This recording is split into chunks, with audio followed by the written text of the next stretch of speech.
특별히 하나님께서 열방과 민족 가운데 행하신 놀라운 일들을 오늘 이 말씀을 통해서 함께 여러분들에게 증언하고자 합니다. 사실은 제가 이제 여쭈고 싶었던 것은 이 그림을 보시고 무엇이라고 생각하십니까를 질문하고 싶었는데 이미 답이 혹시 보셨어요?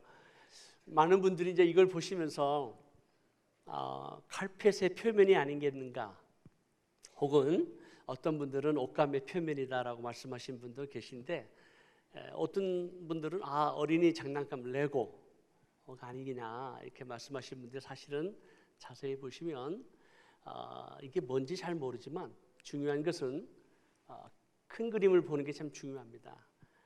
저희가 알고 있는 탁구 라켓입니다. 제가 말씀드리고자 하는 것은 우리가 이 세상 가운데 이민자로 하루하루 바쁘게 살다 보니까 땅끝에서 어떤 일이 일어나고 있는지, 여호와 하나님께서 온 열방과 모든 민족 가운데 어떤 일을 행하고 계시는지 무관심할 때가 있고 잘 모를 때가 있음을 우리가 솔직히 고백합니다. 그래서 우리가 이 하나님의 큰 그림, 열방과 민족 가운데, 그리고 특별히 마지막 때 하나님께서 무슨 일을 준비하고 계시고 행하고 계시는가를 아는 것은 매우 중요합니다. 아마 여러분들은 예수 그리스도를 믿은 이후에 세계 선교 혹은 또 세계 복음화에 대한 이야기를 목사님 또 혹은 오시는 선교사님 또 강사님을 통해서 많이 들으셨으리라고 생각합니다. 예수님께서 너희는 온 천하에 다니며 복음을 전파하라. 또 성령이 너에게 임하시면 권능 받아서 예루살렘과 온 유대와 사마리아 땅끝까지 내 증인이 될 것이다. 그리고 너희는 가서 모든 족속으로 제자를 삼아 아버지와 아들과 성령의 이름으로 세례를 주고 내가 너에게 분부한 모든 것을 가르쳐 지키게 하라. 내가 세상 끝날까지 너희와 항상 함께 있으리라.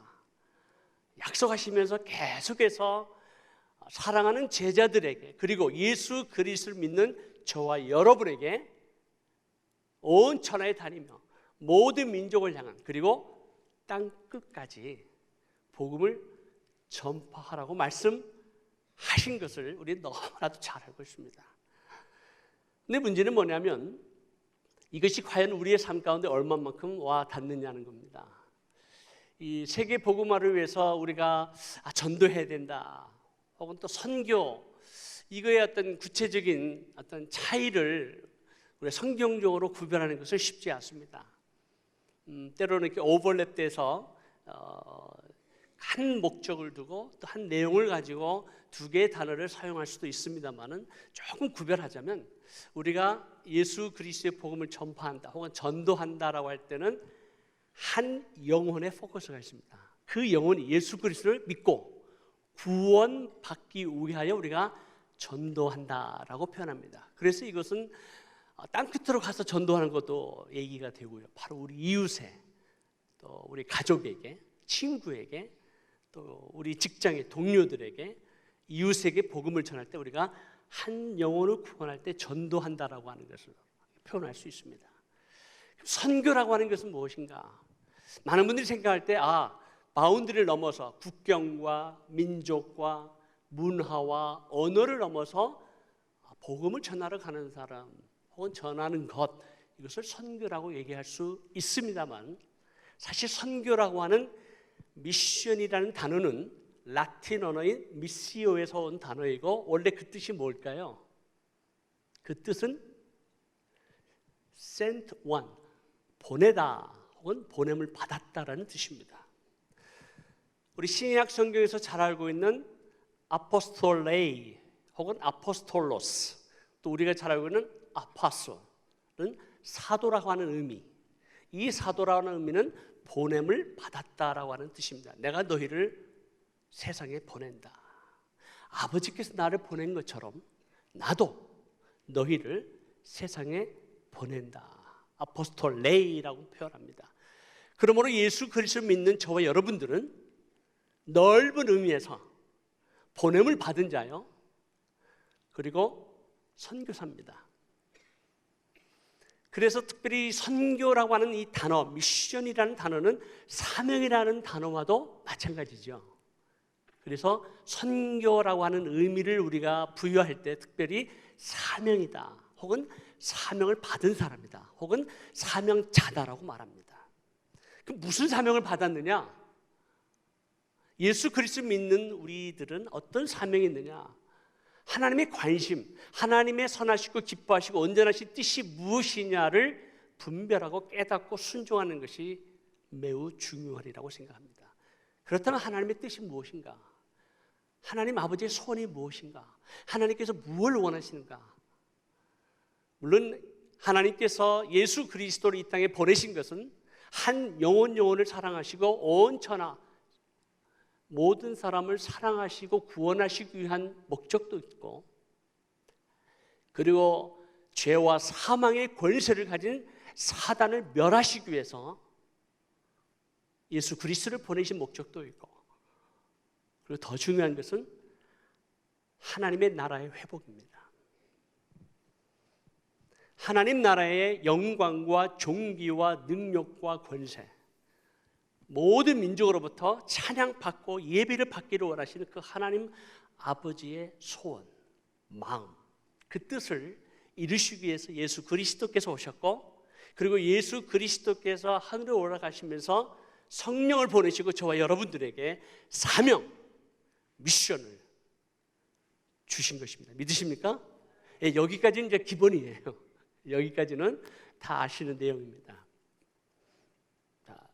그래서 하나님의 나라와 영광, 온 땅의 충만함으로 각 나라와 족속과 백성과 방언, 그 누구도 헤아릴 수 없는 그 하나님의 사람들, 하나님의 백성들이 여호와 하나님을 찬양하는, 요한계시록 7장 9절에 나오는 그 하나님의 꿈, 비전이 언젠가 성취되리라고 믿습니다. 이를 위해서 우리는 특별히 선교라고 하는 것은 하나님의 나라에 포커스가 있어요. 다시 한번 말씀드립니다. 선교는 뭐에 포커스가 있다고요? 하나님의 나라입니다. 그래서 하나님의 나라의 회복과 영광과 모든 민족들이, 그리고 땅 끝에 있는 아직 그리스도를 알지도 듣지도 못한 영혼들이 예수 그리스도를 통해서 참 하나님을 예배하는 것, 이것이 미션이라는 거예요. 미션. 그래서 언젠가 하나님의 통치와 권세와 영광과 종기가 실현되는 그날, 새 하늘과 새 땅과 새 예루살렘이 이 땅 가운데 임하는 그날, 우리는 그것을 사모하며 기대하고 기다리고 있습니다. 아멘이십니까? 네. 그래서 이제 그날까지, 땅끝까지 하나님의 나라, 통치, 권세, 영광, 종기가 온 열방, 모든 민족 가운데 임하는 그날까지 우리는 땅끝까지 복음 전해야 된다. 이것이 선교라는 거죠.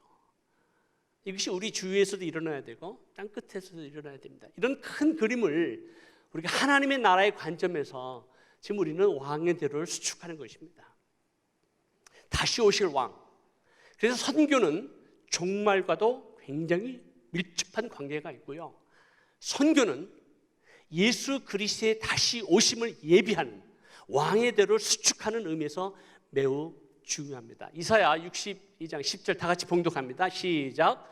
성문으로 나아가라, 나아가라. 백성의 길을 예비하라. 대로를 수축하고 수축하라. 도를 제하라. 만민을 위하여 길을 들라. 좀 이렇게 뒤에 계신 분들은 좀 글씨가 희미해서 잘 안 보이시는데요, 이사야 62장 10절 말씀 나중에 적으시고 한번 보시길 바랍니다.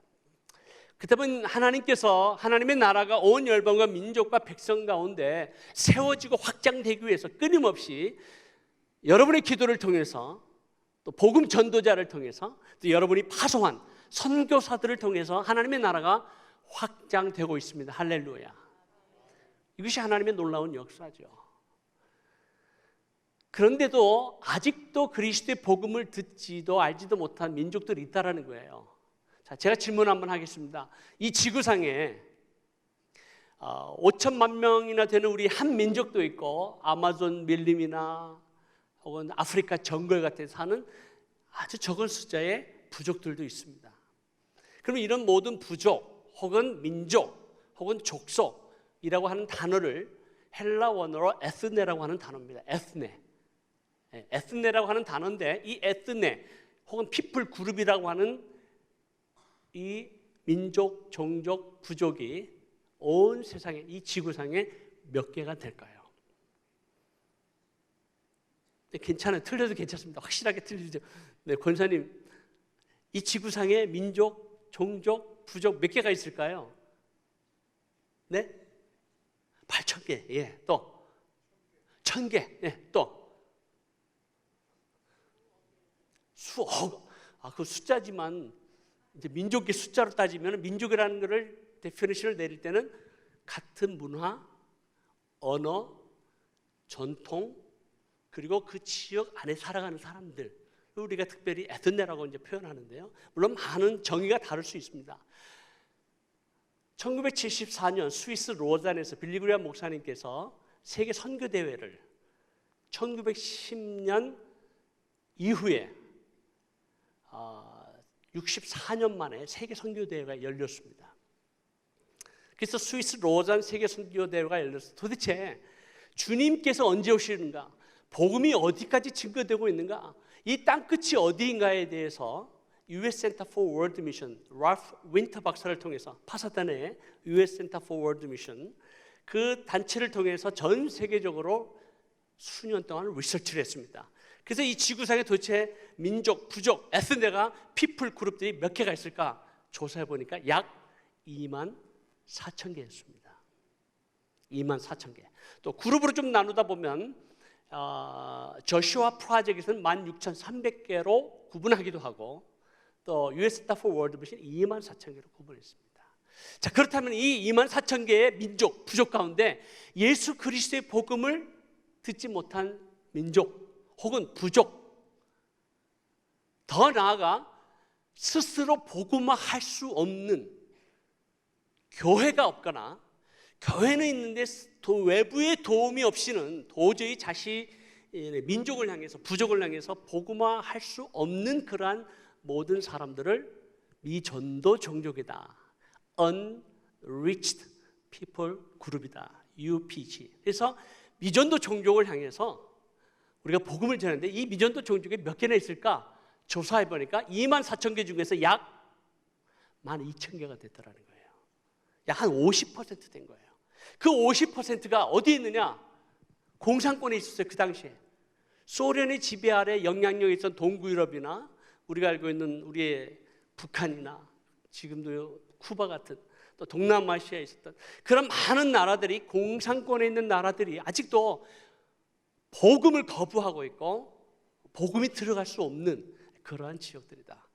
혹은 불교권, 힌두권, 이슬람권, 또 저 정글 속에 있는 정령 숭배권, 수많은 영들을 숨기는 귀신들을 섬기는 그러한 정령 숭배권, 이런 것들이 조사해 보니까 다 이런 사람들이 세계 곳곳에 흩어져 있는데 조사를 하다 보니까 이들이 집중적으로 모여 있는 곳이 있더라는 거예요. 다시 말하면 공산권, 불교권, 힌두권, 이슬람권, 정령 숭배권, 이 모든 미전도 종족이 몰려 있는 그 지역을 보니까 지구상의 위도로 10도와 40도 사이에 많이 있는 걸 보게 돼서 그 당시에 랄프 윈터 박사와 루이스 부시 목사님께서 이것을 1040 윈도다. 10의 40창. 위도로 10도와 40도에 있는 이 미전도 종족을 우리가 복음하자, 선교사를 파송하자, 기도하자. 그것이 1974년의 일이었습니다. 여러분 1974년에 우리 대한민국에 그 당시 한참 복음화가 되고 있었을 때 한국 교회를 통해서 파송한 선교사의 숫자가 몇이었을까요? 1974년 그 당시에 네? 몇 명 될까요? 그 당시는요 100명도 안 됐어요. 근데 1980년부터 이 거룩한 하나님의 부르심 앞에 한국 교회가 응답하기 시작하고 선교사를 파송하기 시작했습니다. 80년부터. 여러분 80년대 초에 이 미국 우리 디아스포라 교회 우리 이민사회에서 80년대 초에 큰 부흥이 일어난 거 혹시 기억하시나요? 저도 그 당시에 대학생이었는데요.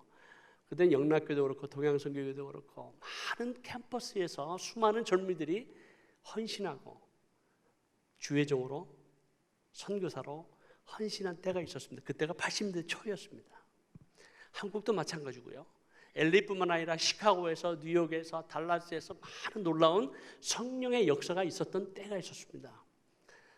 그때 저도 대학생 때 하나님 앞에 헌신하고 이제 선교사로 준비하고 나간 때가 94년도였습니다. 92년도에 얼바인에 있는 베델 한인교회에서 파송을 받고 그리고 러시아로 가서 8년 사역하고 추방당해가지고 또 터키로 가서 12년 사역하고 지금은 이제 본부 사역을 하고 있습니다만은 이 지나가는 세월 동안 하나님께서 많은 일꾼들을 세우셨는데 그 이후에 한국 교회를 통해서 2만 5천 명을 파송하셨어요.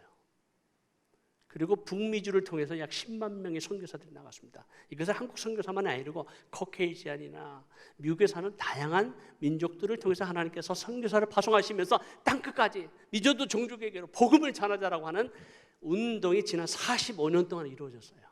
할렐루야. 그래서 45년 동안 복음을 전하고 미전도 종족을 리치아웃 하는데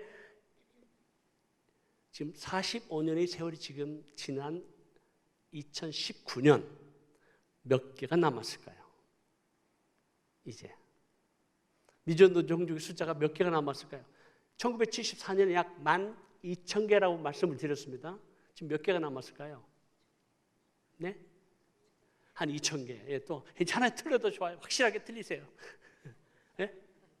한 6,000개. 예. 45년이 지났는데요. 놀라운 테크놀로지의 발전으로 인해서 인공위성을 통해서 예수 영화를 통해서 인터넷을 통해서 여러분 20년 30년 전 한번 생각해보세요. 우리가 저 전화 이렇게 할 수 있을 때가 있었나요? 그 당시에는 삐삐도 없었고요.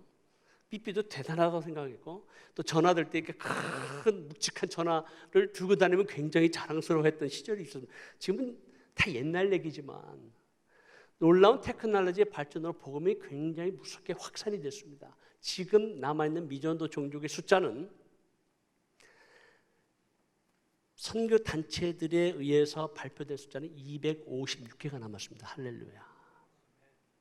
몇 개 남았다고요? 256개. 이것이 2019년 8월 통계입니다. 자, 그러면 주님께서 마지막 때 다시 오실 길을 예비하는 하나님의 계획, 하나님의 꿈, 열방과 민족을 통해서 하나님의 나라가 다시 이 땅에 임하는 그날까지 땅끝까지 중요한 힌트가 있습니다. 언제 주님 오시겠는가? 주님께서 감람산 위에 앉으셨을 때 제자들이 조용히 나와 물어보죠. 주님의 임하실 때 세상 종말에 땅끝 그때 세상 끝에 어떤 징조가 있겠습니까? 질문하죠. 근데 주님께서 뭐라고 말씀하셨어요? 수많은 사람을 미혹하는 적 그리스도와 거짓 선지자들이 나타날 것이고 난리의 소문을 듣게 될 것이고 그리고 민족이 민족을 나라가 나라를 대적할 것이고 곳곳에 기근과 지진이 있을 것이다. 이것은 재난의 시작이다라고 말씀하십니다. 그러나 이 천국 복음이 모든 민족에게 증언되기 위하여 온 세상에 전파되리니 뭐라고 했어요? 그제야 끝이 오리라. 이 땅끝에 있는 모든 민족이 예수 그리스도를 믿으면 끝이 온다고 그랬죠? 아니에요. 믿으면이 아니에요. 뭐 하기만 하면 전파되기만 하면 주님 오십니다. 할렐루야. 우리는 그날과 그때와 그 시는 아무도 알 수 없어요. 오직 하늘의 천사들도 아들도 모른다고 해서 누구만 아세요? 아버지만 아세요. 그러나 무화과 나무의 가지가 연해진 것을 볼 때 우리는 여름이 가까이 온 줄 알라 말씀하시면서 지금 모든 땅끝에 있는 미전도 종족의 복음이 전파되면 우리 주님 오십니다. 할렐루야. 이제 얼마 안 남았어요. 우리는 그 때를 알 수는 없지만 그러나 점점 주님이 다가오고 있음을 우리는 느낄 수 있습니다. 그런 의미에서 우리가 이민 생활을 살아가고 이제 나의 삶이 얼마 남지 않았다 하는 그 시기와 때와 그런 어떤 하루하루 먹고 살아가는 힘든 이민 생활 살아가는 저희들이지만 우리가 큰 그림을 바라보면서 하나님께서 열방과 민족 가운데 어떤 일을 행하고 계시고 그 일을 위해서 우리가 어떻게 쓰임받아야 되고 우리의 사명이 무엇이고 교회의 사명이 무엇이고 우리가 무엇을 위해서 하나님 앞에 헌신하고 언젠가 주님 앞에 섰을 때 착하고 충성된 종으로 칭찬을 받는 하나님의 사람들이 되기를 주님의 이름으로 축원합니다. 그래서 이제 마지막 때 하나님께서 선교사들을 막 파송하는데요, 이제 얼마 남지 않은 그 미전도 종족을 향해서 선교사들이 많이 가고 있는데, 지금 세계에 나가 있는 개신교, 우리 지금 기독교 선교사들이 약 10만 명 혹은 12만 명으로 보고 있는데, 그 선교사들의 대부분의 85%가 이미 복음이 전한 지역에 가서 선교하고 있다는 거예요. 그러면 더 복음이 들어가야 될 이제 마지막 보루는 어디인가? 공산권도 무너지고요, 불교권에도 들어가고요, 힌두권에도 힘있게 들어가고 있고, 정령숭배권, 특별히 뉴트라이브 미션이라고 하는 특별히 조그마한 부족들만 겨냥해서 선교하는 단체가 있어요. 또 성경이 없는 그런 부족들을 찾아가서 자신의 평생을 들여서 성경을 번역하는 선교사들도 있어요. 그런 특수한 하나님의 사명을 가지고 복음을 전하기 위해서 수고하고 있는 수많은 선교사들이 있어서 이런 모든 사역들이 하고 있는데, 마지막 보루는 어딜까요? 이슬람권이에요. 그래서 모든 선교학자들과 선교 전략자들이 인정하는 거예요. 이슬람권 마지막 보루, 사단의 강력한 진이 있는 것. 사단이 이슬람이라는 종교를 통해서 수많은 영혼들을 도적질하고 죽이고 멸망시키는 그 이슬람이라는 종교를 통해서 가장 복음이 들어가기 힘들게, 그리고 아니 예수 그리스도를 믿는 사람으로 하여금 막연한 두려움, 심지어는 이슬람을 믿는 무슬림들을 향해서 우리가 별로 좋아하지 않는, 때로는 혐오하고 미워하고 증오하기 때문에 테러리스트라고 하는 어떤 부정적인 이미지 때문에 우리는 교회들이 이슬람권에 있는 잃어버린 백성 무슬림들에서 다가가는 것을 굉장히 주저합니다.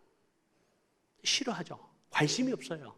역시 오늘날 교회의 문제입니다. 그래서 이슬람권에 가서 사역하는 선교사들의 숫자는 100만 명 가운데 3명밖에 없어요. 굉장히 적습니다. 그리고 열매가 없습니다. 저도 터키에서 사역을 10년 가까이, 12년 사역했는데 10년 동안 단 한 명의 개종자도 얻지 못했습니다. 저는 러시아에서 사역을 할 때 힘들고 어려웠고, 모든 주위 환경이 소련이 무너진 이후에 정말 힘든 상황 속에서도 복음을 전할 때 반응이 일어나고 예수 그리스도를 믿고 지도자를 세우고 교회를 개척하고 또 세운 지도자 교회를 개척하는 놀라운 하나님의 은혜를 경험했어요. 근데 터키에는 모든 환경이 다 자유롭고 민주주의 국가고 복음을 전할 수 있는데도 불구하고 무슬림들이 기독교로 크리스찬으로 개종하는 것은 너무 어려운 거예요. 그래서 많은 선교사들이 실망하고 좌절하고 수고하고 애쓰지만 열매가 없기 때문에 선교지를 떠나는 그런 선교사들도 많이 있습니다. 그런 이슬람권에서 그런 어려움을 겪다 보니까 참 선교하는 게 힘들어요. 그래서 선교사도 가지도 않고, 또 많은 교회들이 생각할 때 그 열매도 없는데 자꾸 사람들을 보내야 되는가, 이거 재정 낭비 아닌가, 시간 낭비 아닌가라고 생각해서 이슬람권에서 점점 열매가 없는 그러한 현실을 우리가 고백하지 않을 수가 없습니다. 더더군다나 선교 헌금이요, 한번 제가 질문해 볼까요? 만약에 우리가 지금 드리는, 교회에 드리는 헌금 가운데에 100불이 예산이라면 선교만을 위해서 드리는 퍼센티지가 한 몇 퍼센트 될까요? 예, 제가 기쁜 우리 교회를 물어보지 않겠습니다. 근데 평균적으로 해보니까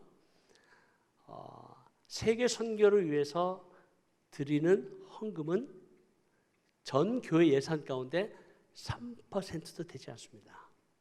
정말 하나님의 나라가 임하고 주님이 말씀하신 그 사명을 이루기 위해서 드리는 헌금이 사실은 3%도 안 돼요. 교회 전체 예산 가운데. 저는 적어도 기쁜 우리 교회는 3%는 넘을 줄로 믿습니다.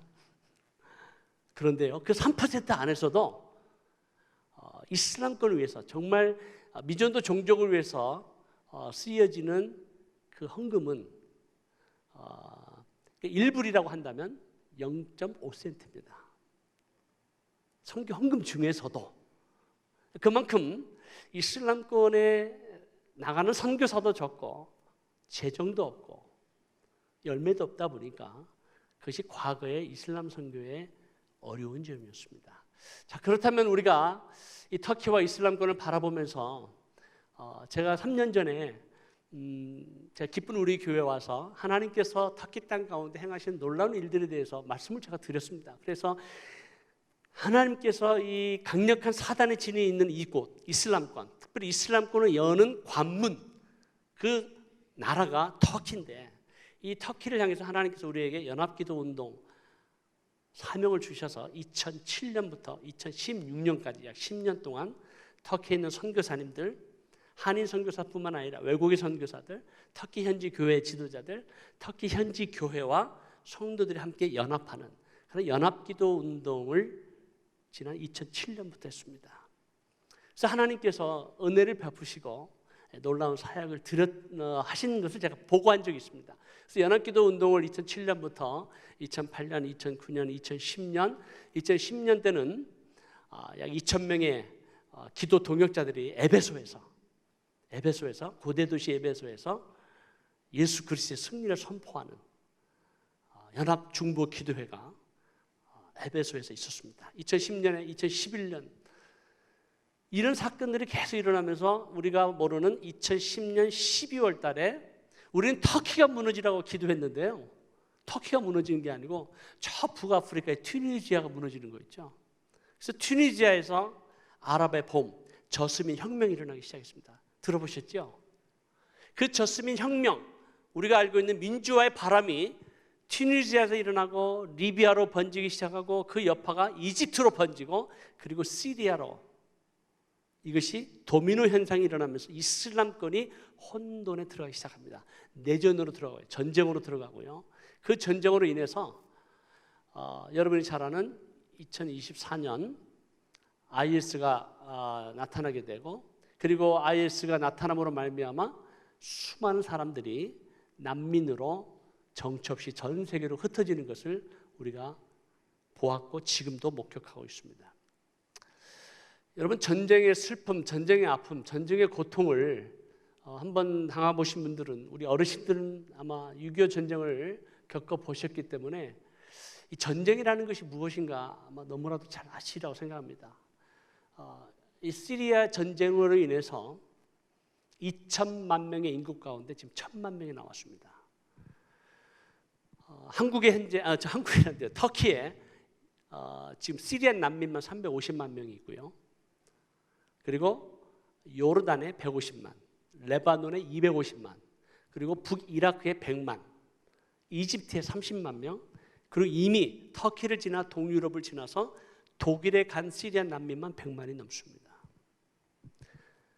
전 인구의 반절이 난민으로 나왔어요. 그리고 그 시리아 내에서도 IDP라고 해서 Internal Displaced Person 해서 그 안에도 난민들이, 우리가 상상할 수 없는 수많은 난민들이 그 자체 내에서도 돌아다니고 있습니다. 이런 전쟁 난민들의 아픔과 고통, 그리고 터키에 몰려왔을 때 수많은 난민들이 몰려와서 저희들이 감당할 수도 없었고요.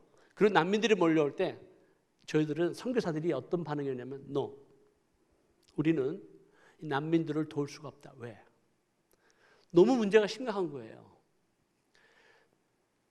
350만 명이 들어오고, 심지어는 아프가니스탄에서, 이란에서, 이라크에서 넘은 난민의 숫자가 현재 450만 명인데 난민들이 모여오는데 수용할 수가 없어요. 캠프가 없습니다. 터키에는.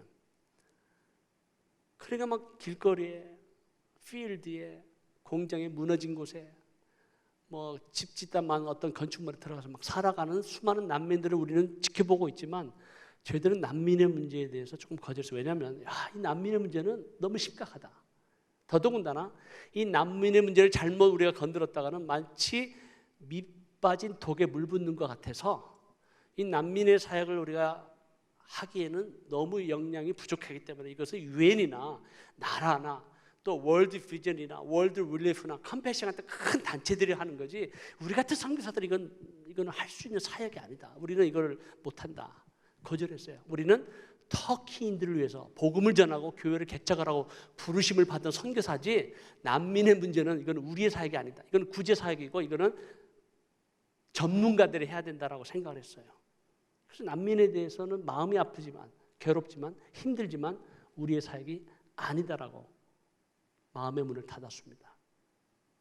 그런데요, 2015년 9월 2일 이 한 장의 사진이 저희 선교사들과 전 세계에 충격을 주었습니다.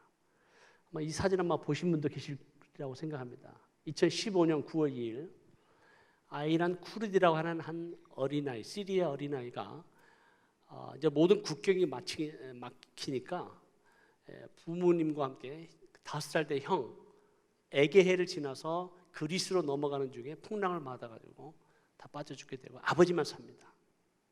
그때 파도에 실려서 보드룸이라는 해변가에 실려온 이 아이란 쿠르드의 한 3살 된 그 사진이 저희들이 굉장히 충격을 주었습니다. 주님께서 이렇게 말씀하시는 것 같았습니다. 야, 내가 배고플 때, 내가 목마를 때, 내가 헐벗었을 때, 내가 아팠을 때, 내게 옥에 갇혔을 때 지극히 작은 자에게 한 것이 내게 한 것이다. 지극히 작은 자에게 한 것이 내게 한 것이다. 내가 영혼들을 보내주고 있는데 왜 너희들이 거절하느냐.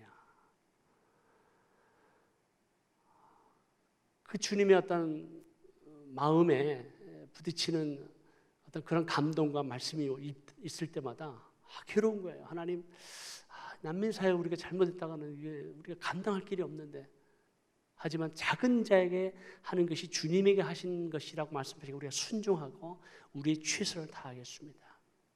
그래서 시작한 것이 저희들이 캠프를 방문하면서 이제 할 수 있는 대로 저희가 난민들을 돕기 시작했습니다. 그래서 이제 캠프촌, 난민 캠프촌을 방문하면서 저희들이 할 수 있는 대로 또 흩어져 있는 난민들에게 생필품을 전달하고 약품을 전달하고 교회에 찾아오는 난민들이 있어요. 이제 마음의 문을 열고 이슬람에 의해서 IS에서 자기들이 당했기 때문에 이슬람은 싫다라는 거예요. 더 이상 이슬람은 믿지 않겠다는.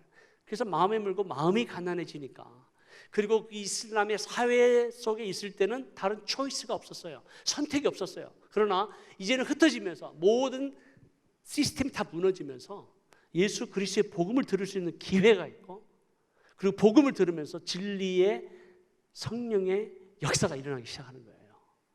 그래서 하나님께서 하시는 일들을 우리가 보면서 또 우리가 메디컬 사역도 하고 또 덴티스트 사역도 하고 또 위로하고 격려하는 그런 사역들을 캠프마다 다니면서 사역을 했습니다. 그리고 바로 여러분의 교회도 이 난민 사역에 대해서 응답하시고 전에 있는 교회를 통해서 여러분들이 약 10만 불의 선교 헌금을 보내셨습니다. 할렐루야. 여러분 순종하시고 사역을 감당하셨어요. 그래서 이제 그런 난민들 사역을 실제로 돕는 일들이 일어나면서 영혼들이 주께로 돌아오기 시작하는 거예요. 아니 그렇게 수고하고 애쓰고 복음을 전할 때는 믿지 않더니 마음이 가난해지니까 예수 그리스도를 믿고, 그리고 스스로 그리스도인 공동체가 캠프마다 지역마다 생기기 시작한 거예요. 선교사들이 했다고요? 아니요. 성령 하나님께서 하시더라고요. 하나님께서 꿈과 계시와 환상을 통해서 나타나기도 하시고요. 그리고 무슬림이 기독교로 개종하니까 더 담대해요. 죽음을 두려워하지 않아요. 그래서 자기들이 막 십자가를 걸어놓고 막 가정에서 예배를 드리고 교회가 개척되는 일들이 일어나는 걸 보면서 야, 하나님이 놀랍다. 우리가 그렇게 수고하고 애쓸 때는 안 되는데 이제 하나님께서 난민들을 막 쏟아다 막 보내시면서 그 난민들 가운데 막 교회가 개척이 되고 부흥이 되는 걸 보면서 와우. 그래서 이 교회들을 좀 방문해 보자. 그래서 저희가 2017년에 교회들을 찾아다니기 시작했습니다. 그래서 교회들을 찾아다니면서 막 시리아 난민교회, 이라크 난민교회, 이란 난민교회, 아프가니스탄 난민교회. 아프간에 가서 복음 전하고 교회 세울 수 있을까요? 아니요. 아프간에 있는 난민들이 터키에 와서 예수 믿고 아프간 사람들의 공동체, 예수 공동체, 교회가 막 생겨나는 거예요. 이란에서 예수 믿고 막 전도하나요? 쉽지 않죠. 왜요? 이슬람 국가인데. 그 난민들이 와가지고 예수 믿고 교회가 있는데요. 터키 안에 이란 난민 교회가 170개가 있습니다. 여러분 놀라지 마세요. 한 난민 교회는 1000명이 모여요. 성령의 역사입니다. 할렐루야. 누가 하셨어요? 선교사가 했다고요? 아니요. 하나님이 하세요. 그러면서 저희가 시리아 난민 교회 지도자들이 있기 때문에 우리가 뭐 복음을 전하고 이들을 훈련한 것도 아니에요. 스스로 복음에 대한 확신, 그리고 그 열정, 그리고 헌신, 그리고 스스로 그리스도의 복음을 전하는 시리아 난민들. 그 난민들 가운데 여러분 난민이라고 생각해서 굉장히 뭐 지식 수준이 낮고 아니에요. 거기는 닥터가 있고요, 엔지니어가 있고요, 변호사도 있고요, 프로페셔널들이 있어요. 왜? 전쟁 났기 때문에 다 도망나간 거예요. 영어도 잘해요. 그 시리아 난민 가운데 똑똑한 지도자 예수 믿고 복음을 전하는데 그 지도자들이 모인 수양회가 있었습니다. 그 수양회 때 2017년 10월 2일 날 3일째 되는데 시리아 난민들이 저희들에게 헌금 시간을 갖더니 헌금 봉투를 주는 거예요. 그래서 제가 헌금 봉투를 받고 깜짝 놀랐습니다. 뭐라고 썼냐면 Syrian offerings for church planting. 교회 개척을 위해서 시리아 난민들이 헌금을 한 거예요. 그 당시 820 터키시 리라로 보면 달러로 한 234불 정도 됐습니다. 제가 이 헌금 받을 때 아무 말을 못 하겠더라고요. 우리는 난민을 도우러 왔는데 우리 난민들이 저희들이 교회 개척을 위해서 이 헌금을 사용해 주세요. 마치 과부의 2렙돈을 드리는, 자신의 전부를 드리는. 난민은 하루에 일부를 법니다. 생존을 위해서 살아가는 사람들이에요. 그들이, 교회 지도자들이 헌금을 모아서 교회 개척을 위해서 써주세요. 이 헌금 받고 나서 하나님, 부족하지만 연약하지만 그 하나님의 부르심 앞에 난민들을 섬기는 사역을 시작했는데 하나님께서 이 난민들 통해서 놀라운 역사도 행하시고 이제는 이들 가운데 교회 개척 운동이 시작되는군요. 그런 마음에 확신을 주시더라고요. 그래서 그래, 우리가 이들을 섬기자, 우리가 이들을 돕자, 이들과 함께 동역하자. 그래서 저희가 교회 개척 운동에 대한 비전을 갖고 터키에 있는 선교사님들이 연합해서 함께 사역을 시작했습니다. 그래서 저희들이 81개의 주 가운데 교회를 개척하고 지속적으로 훈련과 교육을 통해서 자립 공동체를 세우자. 외부의 펀드에 의존하지 않고 스스로 자립할 수 있도록 돕자. 그리고 터키와 중동 지역의 난민들을 향한 시대적 부르심 앞에 우리가 할 수 있는 대로 최선을 다해서 섬기고 순종하자. 이런 어떤 사명을 가지고 저희 선교사들이 사역을 시작했습니다. 이것은 2013년도에 터키의 복음화가 어떤 상황인지를 보여주는 겁니다. 81개 도에 그 당시 47개 도에 교회가 없었어요. 2013년. 그런데요, 2016년 35개로 줄어들고 2018년 21개로 줄어들면서 할렐루야. 여러분, 이 교회가 누구에 의해서 개척이 됐냐고요? 선교사요? 아니요. 난민들이, 전쟁 난민들이 교회를 개척하는 거예요. 그 난민들이 교회를 개척하면서 터키인들에게도 복음을 전해요. 여러분, 이거를 우리가 과거에 상상이라도 해봤나요? 누가 하시는 거예요? 하나님이 하세요. 그래서 막 난민들 교회가 세워지는 걸 보면서 하나님께서 막 난민들을 막 세우시는 거예요. 그래서 저희가 기쁜 우리 교회에 도움을 요청했어요. 김경진 목사님께, 우리 당회 장로님들께 좀 도와주십시오.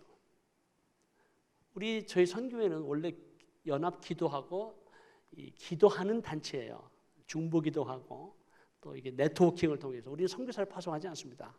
우리는 선교사님들을 돕고 선교 단체와 함께하고 교회를 섬기는 단체예요.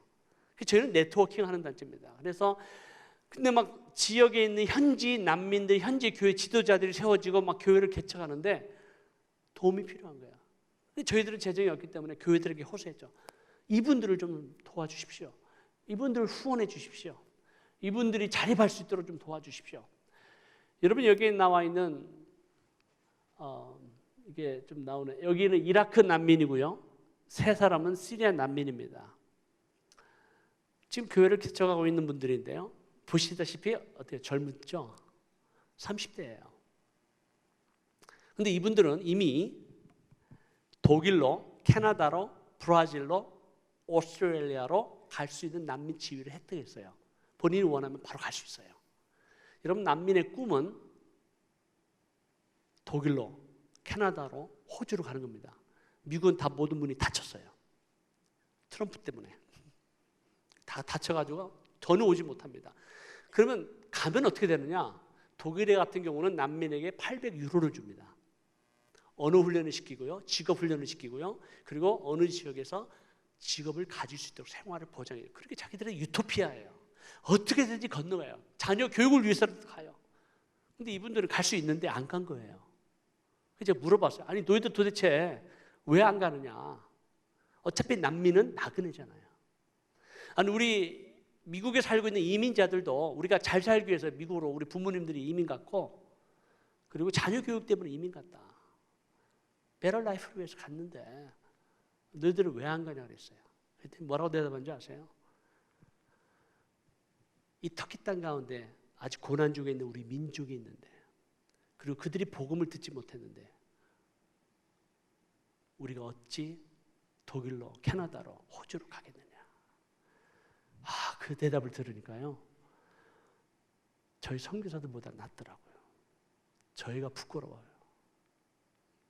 그 얘기 들으면서 참 하나님께서 신실한 사람을 세우시고 복음을 전하시는 그 모습을 보면서 저희가 오히려 은혜를 받습니다. 은혜를 받아요. 저는 어떤 면에서 세상에 때가 너무 많이 묻었는지도 모르겠어요. 근데 순수한 이 복음의 열정을 가진 난민을 바라보면서 아무것도 가진 거 없지만 그들은 모든 것을 가졌습니다. 할렐루야. 그래서 난민들이 이제 복음을 전하면서 2019년도 계속해서 하나님께서 세우시고 지금 이분들을 통해서 복음을 역사하는데, 바로 이 앞으로 소개할 새 가정이 기쁜 우리 교회가 후원하는 현지 교회 개척자입니다. 첫 번째는 안디옥. 사도 바울과 바나바를 파송했던 안디옥 아시죠? 그 안디옥이 지금 터키에 있어요. 그 안디옥에서 사역하는 2000년의 역사를 가진 바로 안디옥 교회의 후손 조지와 마리.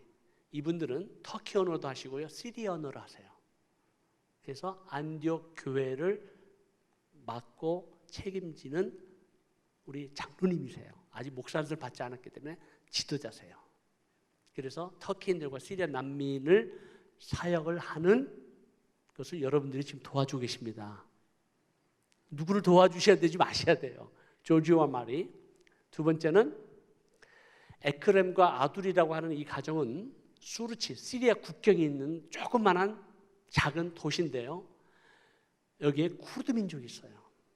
여러분, 쿠르드 민족이 도대체 누군가 생각하시는데요. 이 쿠르드 민족은 성경에 나오는 메대 사람들의 메대. 메대가 누구죠? 메대와 바사 할 때 메대는 메대 다리우스 왕. 누구예요? 다니엘. 다니엘이 선지자 노릇하고 최고의 권력자로서 4대에 걸쳐서 그 통치할 때, 그때 메대 사람 다리우스 왕, 그 사람들이 오늘날 쿠르드 민족입니다.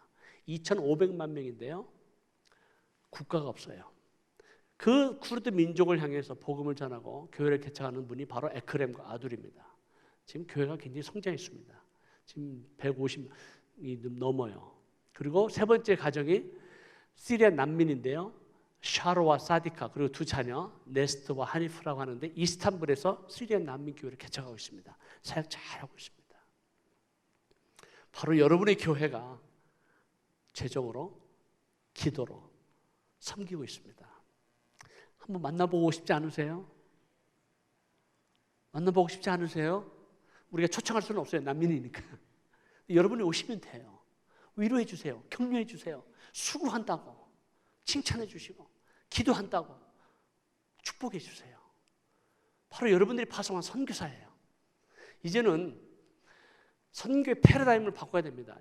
우리가 코리안 아메리칸이지만 새로운 언어를 배운다는 건 너무 어려워요. 제가 러시아 말을 배웠고 터키 언어를 배웠어요.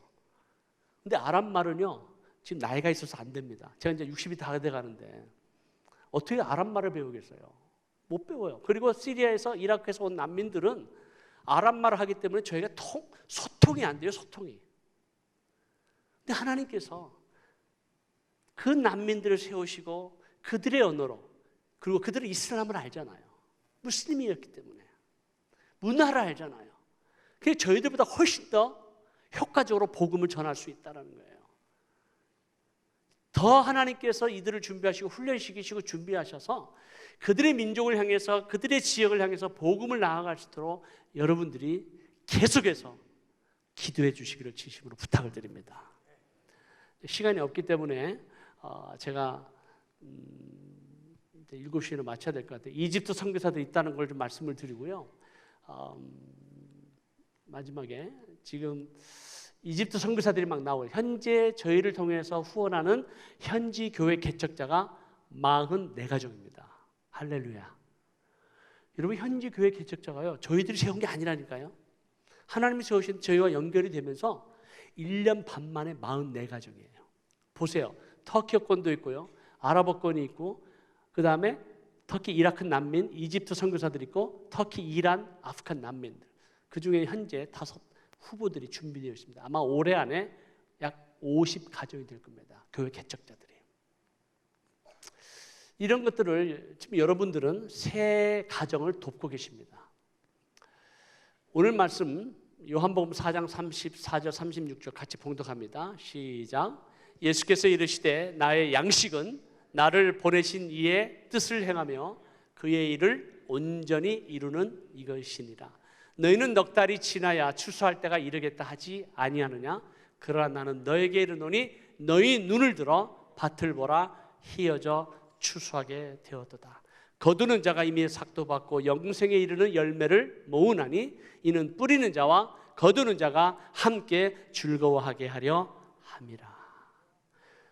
제자들은 아직 추수 때가 아니에요. 4개월 후에나 추수 때가 옵니다. 맞아요. 아직 추수 때가 아니에요. 근데 주님의 눈으로 볼 때는 눈을 들어 밭을 보라. 우리 주님은 전체를 보시잖아요. 큰 그림을 보시잖아요.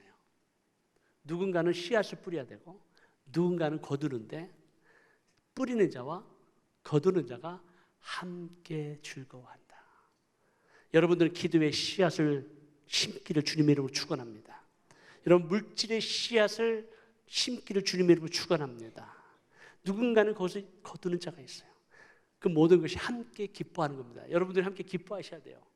기도로 심으셨고 물질로 심으셨고, 그리고 여러분들이 이들을 섬기고 동역함으로 말미암아 그 땅에서 놀라운 기쁨의 열매들이 일어나고 있음을 하나님 앞에 영광을 올려드립니다. 놀라운 일들이 일어나고 있어요. 지금 그런 것을 좀 땅끝에서 어떤 일들이 일어나고 있는지 여러분들이 보여드리고 싶은 거예요. 터키에 좀 오시라는 거예요.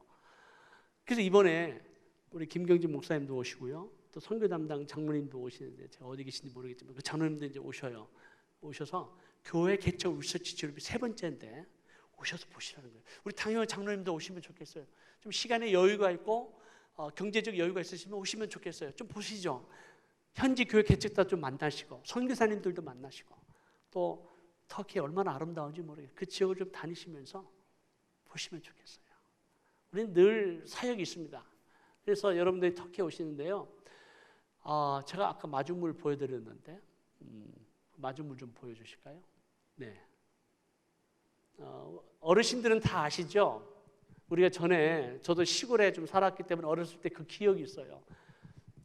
막 저 우문물 혹은 지하수를 막 펌프하잖아요. 펌프할 때 어떻게 하시죠? 뭐를 해야 돼요? 바가지로 물을 부어야 돼요. 그게 뭡니까? 마중물이에요.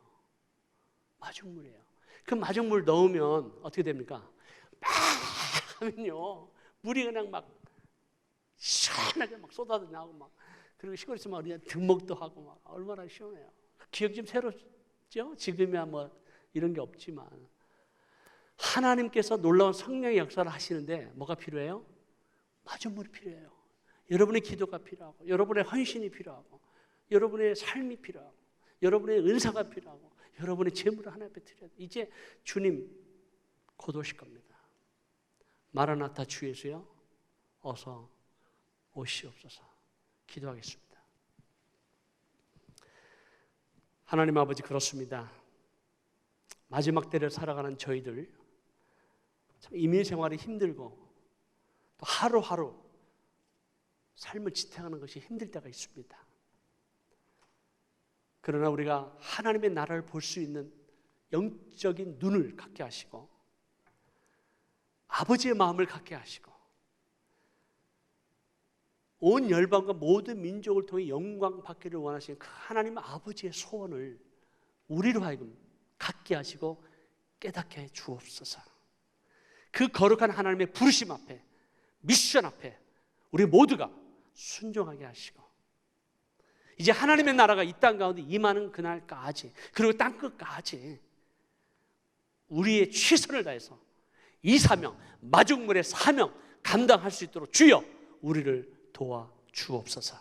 우리 기쁜 우리 교회가 하나님의 나라와 영광과 복음의 능력과 세계 선교를 위해서 쓰임받는 교회가 되게 하여 주시옵소서. 그러기 위해서 하나님께서 세우셨습니다. 우리가 단지 우리의 신앙생활만이 아니라 우리의 신앙을 넘어 지역을 넘어 땅끝까지 그날까지 이 사명 감당하는 우리 기쁜 우리 교회, 우리 목사님과 모든 장로님들과 그리고 모든 권사님, 집사님, 성도님 한 분 한 분이 연합해서 이 사명 감당할 수 있도록 주여 도와 주시옵소서. 우리 구주 예수 그리스도의 이름으로 간절히 기도하옵나이다.